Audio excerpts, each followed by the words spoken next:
What's up, everybody? My name is Justin. Who are you? Justin Ortiz with Keeping It Loco, and I'm here with Pam. The second Loco, Pam Fender. The Loco of the group. Loca. And Loca. We're here with Patrick Lloyd, the owner of Sweetwaters with an S, Coffee and Tea. So Sweetwaters Coffee and Tea. Yes, Thanks sir. for being a part of the show. Thanks for having me, guys. Yeah, absolutely. It's exciting. Just introduce yourself. Tell us a little bit about who you are and how you got on this road. Absolutely. So, he said my name, Patrick Lloyd. Just hit 5 years down here in Charlotte. Actually live in South Carolina, and the coffee shop is in Indiana, so technically South we call Carolina, it South Charlotte. Yeah. It's like I can actually probably throw a rock and hit North Carolina from my house. So it's so close, and the coffee shop is actually very close, to the border as well. So it's Carolinas, right? So been here about 5 years. And I moved down here from Chicagoland, 2020. It was like a pandemic. I don't know. Some type of a mental break. We were just like, we got to get out of here. And so packed up the family and came out here in 2020. Did you move with your job, or did you guys just move everything and then decide about the job? So I found a job down here before we moved. So that was important. And I was doing, a work outside of my normal comfort zone. And I tried it for 3 years and it just wasn't for me. And then I was just kind of itching to get back into hospitality, and that's kind of where I, made my bread and butter back in Illinois. And so, so I was like, trying to figure out how to get back into hospitality. So. And what made you choose Sweetwaters? Like, how did that all come about? Yeah, so. Do you like coffee? I do like coffee. I'm trying to do the Boston coffee. I like coffee. No, I do. So at one point in time, I had considered starting a coffee business back in the town that we lived in Illinois. I think it's just a neat industry. It's really about connection. It's about community. The coffee house. That whole feel. It just kind of got that vibe when you say coffee house. Kind of got the vibe of like speakeasies, or come meet your neighbors. Community. Yeah, just a place where people can connect and get work done, or whatever. It's not it's not super high pressure. There's a lot in the hospitality space. There's a ton. You can go all the way from coffee to like wedding planning, and the stakes are high, and the pressure's high. So I like coffee, because it's casual. People, and it's personal to people, too, right? So people, they want to have their specific coffee that they like, and so you get to know people based on kind of their preferences and stuff. So, I do remember someone acting a little bougie when he came into your coffee shop. Really? Yeah. What were present you? Company. Present company. It's always about the present company. How did I act bougie? Tell me. Because you came in and asked him specifically, do you have this kind of coffee? And remember? I was asking him about Bustelo coffee. Bustelo, right. He did That's ask one about of, that. like, in the Puerto Rican, Cuban, And you don't think that's Hispanic bougie? You're like, hey, I'm community. coming to a coffee shop, and make sure you have this kind of coffee for me. That wasn't it at all. I was like trying to bring him business, like the Oh. Puerto Rican Which- community would be like, y'all got Bustelo over there? Okay. So that was strategy. Oh, that was really strategy. You're always the smartest person in the group There you every go. time. I have been to some different like ethnic coffee shops, Puerto Rican, Cuban, and they all got their own little brand. feel, and they got their own specialty drinks, and it's cool. Yeah, it's a reflection of culture, right? Yeah. And it's a reflection of Well, to your point, when we went to Cartagena and we had that, black roast Colombian coffee, like, you definitely were up for days after that one, but that was good. But to your point, sounds yeah. potent. Sounds potent. Yeah. So specifically with Sweetwaters, I was looking for a business that kind of checked, certain boxes, and location was important. Brand that I believed in. There were some other benefits too, like drive-through and mobile app, and technology, kind of different support that I was kind of looking for. So, it's actually a Michigan-based company, and this is one of only 2 locations in the Carolinas. So we're kind of, they consider us like a satellite location. And yeah, they don't have like aggressive plans to like expand and take over the world. They're just, it's like, hey, just do what you do well. And, if expansion opportunities come, then great. Well, coffee is trending too. So I did do some research before our podcast, and there's a lot of, people are posting pictures of their coffees and how cute they look and this and that. People are kind of actually saying like it's calming, like the pictures of coffee is calming, which I kind of find interesting because I just pick it up and I drink it. But my husband does put the little picture on top for me when he does. Well, there's definitely a functional use of coffee, right? Yeah. Caffeine and, kind of definitely helps get your day going. But there's also, to your point, like the whole relaxation piece, kind of like I'm going to go chill out at the coffee shop. And I'm like an experience, right? Yeah. And one of the trends, I don't know if you picked up on this, is the coffee parties. Have you heard of that? I need to go. Parties. Where? Oh, man. I was waiting for him to say, dirty coffee. Well, here's what I'll say. This kind of makes more sense if you understand, like, really the demographic that this appeals to. Okay. And it does appeal to everybody, don't get me wrong. But the younger generation, they just don't drink as much. I think that's been pretty well proven now. And so they're not always looking to go to bars and, clubs and stuff like that. So coffee shops have really kind of catered to them and started to do things that are really kind of neat. So even in Charlotte, there's plenty of examples. But basically, you can go to some of these coffee shops, and we've actually hosted one recently. That's why it's kind of like cool to talk about. But they have a DJ. So you have like a DJ, and it's like, you can dance or you could just vibe. But yeah, it's just like, a party, but there's no booze, right? So you're just sipping coffee, getting your matcha, and relaxing. I think your space is like, it lends to that vibe, to that feeling. So when I went there and Pam introduced me, I was like, man, this is a nice space to just relax, to come and do work at, to like meet new people. And so I really like that about your space. And I don't know if it was your idea to set it up that way. Like, how did that? Well, that kind of was done for me, I'll be honest. And that's one of the benefits about franchising. So it is a franchise. So there's, a little bit of guidance on that. I didn't have to quite invent every single aspect. Yeah. So the space was kind of designed, it's 2,000 square feet. So we do have room, and so we're not, sometimes you go to coffee shops and they're small and it's like you feel tight. And there's like this pressure to like not hang out very long because there's somebody like standing there just like staring at you like, when's this guy getting up? So like we have plenty of space and that's nice. People, like, I encourage people to come work and hang out, You do host some community places too. Like every time I'm there, I see kind of like little men's group that are there. I think, is it Francis? And we do trivia. We have a really poppin' trivia Monday nights.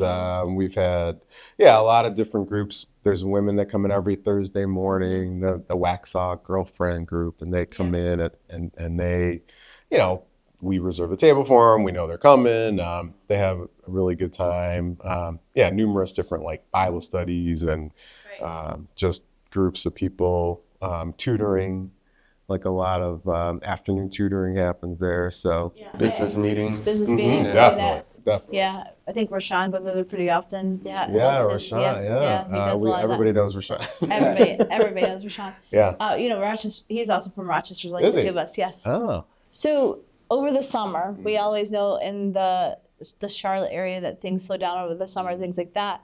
Wasn't one of your, I'm going to say, your visions was to find ways for people to come back in the afternoon and the nighttime there. Yeah. So kind of just give us an idea of like, hey, it'd be nice for you to, as our community, and we're talking to our local people here, it would be nice for you guys to, if you guys decide that you just want to play cards together or dominoes, or is it mahjong? Is that what that's mahjong? Funny you say that. We might have a mahjong group starting in the fall. There's ladies that come in and play bridge. Yeah. What's that? So afternoons are a great time to come in. And they do have a drive-through because everybody for some reason forgets that you have a drive-through. I don't know why that is. Yeah, we really have. Yeah, we have the drive-through, we have the cafe, we have mobile ordering. People order online and stuff. So we kind of look at it as And like three catering. different. Yeah, and catering. So if you have business functions or any type of gathering like that, you're catering. You need a breakfast caterer. Keep this in mind. But yeah, so summertime, obviously, kids are out, right? They're looking for things to do. The movie theater is right next to us, so there's already kind of people kind of filtering through that area. Which is kind of crazy because the movie theater during COVID really brought no business to that area. True. Yeah. Yeah. So there's 3 good movies out right now, so that should be bringing in some decent Movies, traffic. yeah, a lot of blockbusters this summer, and we're doing a new thing like called mocktails. So there's one of the things that's kind of unique with us is we use real ingredients, and we don't use like artificial stuff. Okay. So we have these mocktails, but it's like pina colada. It's got it's got Real pineapple? real ingredients, and they're really really tasty. So we've got happy hour, half price mocktails Monday through Thursday from 2 to close, and we're up until 9 o'clock. So there's people coming in later on and just kind of hanging out. Like you said, we do a game night on Sunday nights now, or just board games, bring one, or we have a bunch there. So so just again, to your point, just kind of using the space there. So, obviously the show is called Keeping It Loco. We're all about local businesses and supporting local businesses. I kind of made the choice myself to, with so many coffee shops in the city, you got a Starbucks, you got Dunkin' Donuts. But they're not local. But they're not local. So I've made a decision, like when I'm in that area close by, before I'm not going to stop at Starbucks. I'm not going to stop at Dunkin' Donuts. Like there's a Tim Hortons. There's a Tim Hortons down here with you. Tim Hortons. I like Tim Hortons. Just, I would still keep and it that is local. throwing Justin under the bus right now, just so you know, guys. In case you're wondering, this is throwing him right under the bus. Yeah, I love Tim Hortons, but they don't have it here, so you're in luck. Safe for now. You're safe. But I choose to go through the drive-through, or I'll just go and sit down and have a business meeting there. I'd rather give my business to you because you're local, and obviously the money stays in the community and doesn't go to the Starbucks where it just leaves. We don't know. So that's true. The goal. No, I appreciate that, and definitely as a business owner, I'm more sensitive to that and try to support business myself, right? As opposed to we were just talking about that. A lot of times the local people, a lot of times they don't support local business, but then when there's events or donations and things like that, the local businesses have a tendency of getting hit harder from those requests. But yet at the same time, well, I know because I write the checks too, and then I'm just like, I'm pretty sure nobody here, but I say that because, again, I do believe that what you put out there is going to come back. But I do think that if we're more mindful of just the community and what we can do for the community, because to your point, there's sometimes where you're like, I'm pretty sure I'm seeing that person walk around who's a friend of mine that has, a green cup, right? And you're like, it would have been easier if they came here. But in real estate sometimes too, it's like sometimes people do something different and you're like, you know what? I just think, to my point, I'm like, there's a reason for all that stuff because I can't do. But sometimes it does get a little hard where you're like, we're struggling here. We're trying to get this business going. COVID happened when your business got started. The community wants these things and they always complain about having too many mattress stores, right? And car washes. And the local businesses come in, and then do you support them? Well, yeah, because I've seen the posts where a business is closing down, and it's always like, oh man, I love that place. Yeah. But did you actually go there? Right. Right. Did you actually go? I mean, I wanted to go there, and you're like, right. Kind of need your support. I mean, if you're only going once a year, think about it, and that doesn't necessarily work for. I mean, on the flip side, you have to have something that people are going to be interested in. You have to be competitive. You have to have good staff and good people, right? So you can't just, I guess, pity. Pity's not enough. So to your point though, with your staff, one of my questions is like, you have a very nice staff, welcoming staff. Talk a little bit about the people that you hired and the environment that was created because of them. Yeah, well, so it's really interesting because, I'm Gen X, or excuse me, I'm kind of on the cusp, right? So I'm like Gen X, but also millennial. So I'm like right there in between, right? So I hope you're not going where I'm going because I've been having some problems with this, so I hope I don't jump in. Keep going. well, let me see. Okay, so this is something I've actually talked about this on my LinkedIn recently, where I think there's, especially with people my age, maybe a little older, there's a misrepresentation of young people today. Like I think there's this kind of belief that they might not be motivated, they're quote unquote lazy, or they're not able to make connections, they're not friendly,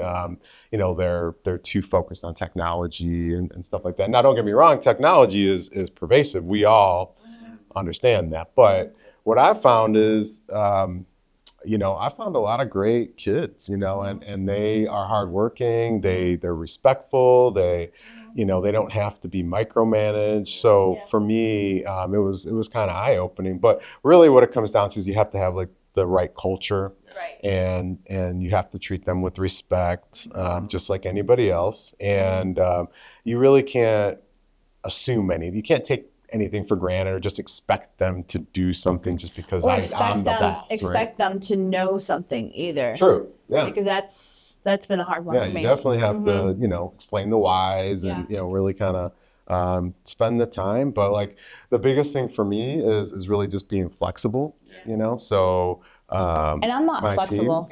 I mean, not like physically flexible. No. I'm talking about because I've had this conversation and I said, when I was your age, right? Where you're gonna go that storyline when you say when I was your age, but we worked really hard, and there was expectations, and so one of these people, which I won't mention their names, that are one of those wires.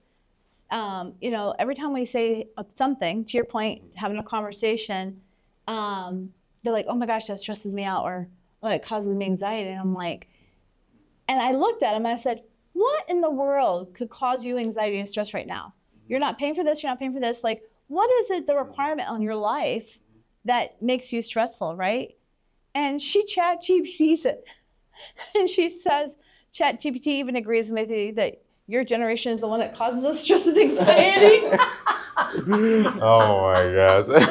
That's hysterical. And I'm like, I'm out. Like, I'm never getting past this. That's funny. I can't believe she busted that out. Point, I mean, you obviously have to be patient sometimes when you have different generations you're working with, because the way you were brought up is totally different than the way they were brought up, right? Yeah. And they don't have expectations. And what I'm saying is, it does not mean that they're hardworking. It doesn't mean that their lifestyle isn't different. But, I was a latchkey kid. My brother and me are 9 years apart, and I'm going to tell you that I was 8 or 9, and my brother was with me. So, and my parents had expectations that I had to make dinner. They were getting home 4:30, 5 o'clock, and I got out of school at 2:30. I had to make dinner. Yeah, different generation. Yeah. So 14, I worked. We worked. We had to make money. But I say that, but then they're like, well, I don't know why I would go to work. I'm like, what do you mean? You want money in your pocket, right? Well, why do I need money in my pocket? I'm like. But that's not obviously that's not every kid. It seems like a lot of them. Because I deal with a lot of students as well, and there's some that are like that, and then there's some that if it has to be meaningful to them. Like, purpose, if right? it's not purpose driven and it's not meaningful to them, they don't want anything to do with it. Right. Back when maybe in your generation, it was By the way, he's calling me old when you guys are saying that. Just keep going. It was 9 to 5. Like 9 to 5, no matter if you liked it or not, go make the money. Yeah, they're like, we're not falling for that trap. That's how they are. We're not falling for that. We're gonna do. We're not gonna stress ourselves out. We're gonna do what's meaningful to us. And it's, to me that's I like that about them. But if you don't put something in front of them that is meaningful, then they can just be like, kind of sit back. And that's the problem with it. Just for the record, I do not like that at all, because you have to provide. You shouldn't stress out someone else's economical development based on the fact that you literally are not going to work until something's purposeful in your life. Like, there has to be a give and take. Like, it's not okay to expect someone else to write checks for you because you decide that, I'm not working unless I have purpose, right? By the way, I don't need to go to college to get purpose, right? But someone else is going to write me the check. So you show up, and let's just say Chick-fil-A, $17 an hour or whatever, right? And I'm just using Chick-fil-A because That's where all the kids are like, oh, I like it because they're off Sundays, right? But the job requirement is this piece, and they don't have to think farther than that piece because the process is in place. And yet at the same time, they're like, well, I don't want to make 17, I want to make 25. What did you do to get there? Where's the work ethic that got you there in the first place? So again, remember, I'm the old person here talking, but my point is that you just got to put in some of the effort, and I just don't see E for effort. I see that people have that instant gratification expectation that they do this, they get this. If so-and-so gets this, I get this. And it's not about that. You know, again, we're a capitalist. Like, we're supposed to be free market. And you're going to get paid based on what you do and your work ethics. Yeah, but they'll just go and be an influencer or something. So, I mean... And he's going to hire them as their influencers. There's options. Coffee. Yeah, well, there's options now Right. that maybe we didn't have. You just don't know how long that's going to last. Like, how, you know? No, I agree. I mean, you go pro for 10 years in football, right? And then what do you do afterwards, right? Yeah. Not the same thing with influencers. You can be old and be an influencer now. There's 70, 80-year-olds who are influencers. Oh, It's gosh. crazy. It's crazy. I can't even imagine. So do you have influencers? I kinda No. feel I mean, no. Every He's time I looking hire for somebody, I'm like, you know, how are you on social media? You know, Yeah, I'm just right, hoping right. maybe I That's find smart. one, but I'm not, you know, I'm like, Maybe you should be an influencer for his coffee because you love coffee. I mean, you could literally take pictures every day of his coffee. I And can try. you can try. there's probably some things Well, they said that I some could old people definitely can do it. to probably capture. I haven't built a big enough audience yet to be an influencer, but that's my goal. Like, Yeah. eventually build a big enough audience where I can do stuff like that. Yeah. Or even my daughter, you know, she's good at stuff like that. So We're gonna start over it. the next couple of years, Mhm. you know, what are some of your short and long-term goals for the company? How big do you I want guess to where do get? you see where this do you- going? Yeah. Yeah, so I would love to expand. You know, there's demand, I think, in, you know, this area. I would like to have a second or third location, and I say that very, you know, nonchalantly, but that takes a lot, you know, of work and, you know, capital and all that stuff. So, but there is a demand, you know, like there are decent coffee shops in the area, but there's capacity for more, you know, but I mean, it's just, for me, it's just observation, you know, like I'm driving around, I'm not seeing coffee places, and then people tell me all the time, oh, you need to make another location here, you need another location here, you need a location here, there's nothing over there. And so there's Well, even in people- your area, there's they're opening up Target and they're opening up a BJ's. So is it BJ's? Costco. My bad, Costco. Oh, Costco. Yeah. They're opening up a Costco, so that's gonna bring so much more traffic to the That's area. true. So I can see more, you know, another shop being open close by. But Do you mind if I comment on that? oh Lord, she's gonna. Do you have an opinion? She's gonna complain about it. I personally think when people Has go nothing to there, do with coffee. they're going to literally go and drive away from the traffic before they even stop anywhere afterwards. Like, in my mind, like when you even go to the Costco, like Matthews and stuff, when you're going there, you're not like, oh, let's get dinner afterwards or anything like that. You're like, no, get me out of here. Let me get closer to home and then potentially stop.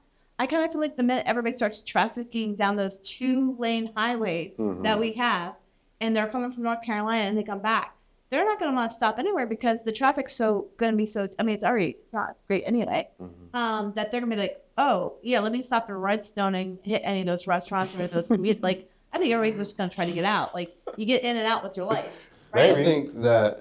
I think that people are gonna stop at Sweetwaters Coffee and Tea to prepare to drive through Yes, that. yes. Okay. Well, You know not what to I mean? mention there's employees, right? They're Yeah. gonna have people that work there.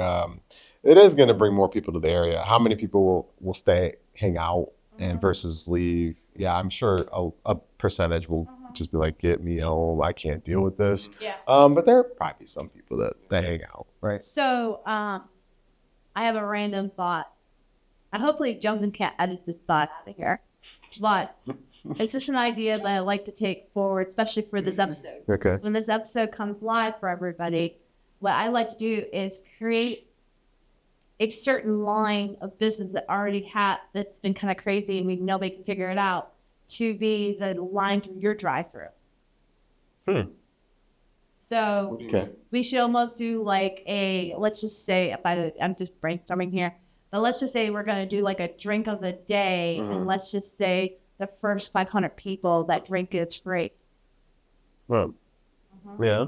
Yeah. That's not. Yeah. Well, Thunder Home supports it, right? So we write You got a for sponsor. 500 people to go through the line for that special drink. Yeah. Do you want to have some input on this drink? I don't know. I just think that it would be nice to understand why there's a traffic jam in certain places that they're so confused by, and why we shouldn't have it at your local place. That's a good. It's not a bad idea though. I Right, think it's a good right. idea. Well, we can can. maybe Let's say get a sponsor for it, like Right, and we create a video of paying it forward to where those people potentially would pay it forward to the next person behind it, where now you got people. Because is it true, and I'm just asking organically, that once people come, they come back again, right? So, because it's just getting in the door the first time. I don't know I know 20 days for a habit. I don't know when you end up getting your locals or your Regular. right, thank you, regulars in the door. Yeah. I mean, definitely you have to get them there the first time. That's Right. clear. The percentage of those people that come back is, somewhere around like 50%, I would say 30 to 50%. So yeah, I mean, that's the key. Marketing is getting people in the door, right? Then you have to actually execute. You have to have a good product. You have to be friendly, and that's what keeps them coming back, right? So Didn't Jose and Justin make a comment on like our other podcast about how they had some kind of competition thing? Maybe we should put them in like chicken outfits or something like that, or something that do like a chicken fight. you think I get the chicken out? I mean, to help his business, you would, right? No. Yeah. he's like, I'm helping. I just go there. I might get into a chicken too. I'm just thinking because Jose does some crazy stuff. Jose would do it. Jose, I've seen Jose in a chicken suit. Remember when I asked him that question about the spirit animal, which I don't think Justin saw this afterwards because I think he was injured. But he came back to Sweetwaters Tea and Coffee, and told you. Coffee and tea. And I asked him because I asked him in our podcast what his spirit animal was, and it was a cockroach, and he made a T-shirt. You made a T-shirt? He has a T-shirt. Oh my goodness. He wears it to his council meetings too. Wow. Better get some interesting So I kind of looks. feel like Jose would be a part of this whole the day of I think we should do it, and then we record it and put it out there for people. But I think it's a great idea. we literally go and we go live with our podcast that day.